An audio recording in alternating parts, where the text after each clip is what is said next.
तू शांत डोक्याने कपाट चेक केलंयस का? असे कसे दागिने कुठे जातील? मिसेस बेलसरे, कुठे गेले दागिने?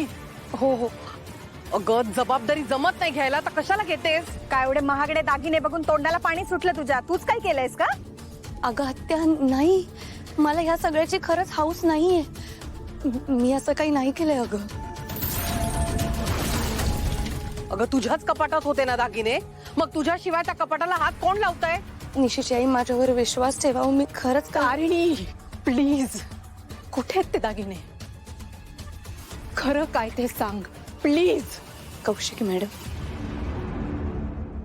मी माझ्या आईची शपथ घेऊन सांगते, हे खरंय की ते दागिने मी कपाटात ठेवले होते. मग पण ते नाही सापडते आणि मी नाही केलंय अहो खरंच काही. तारिणी, तुला कळतंय का किती महागाचे दागिने होते ते? अख्खा घरदार विकलं ना तरी तेवढे पैसे नाही जमवू शकत आपण.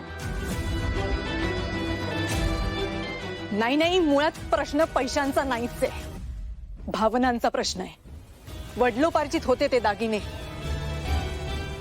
आमच्या घरातल्या प्रत्येक सुनेने जबाबदारी घेतली होती त्या दागिन्यांची आणि ती जबाबदारी तुमच्यावर दिली होती मिसेस बेलसरे. ते फक्त दागिने नाहीयेत, ती आमच्या घराची परंपरा आहे जी आम्ही वर्षानुवर्ष जपली होती. आणि मुळात त्या दागिन्यांची तुलना पैशात होऊच शकत नाही. पण हे सगळे दागिने घरातून गेले कुठे आणि कसे? चोरी तर झाली नसेल?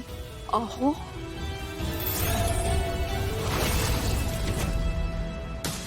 मिस्टर बेलसरे, जर चोरी झाली असेल तर मला पोलिसात कंप्लेंट करावी लागेल.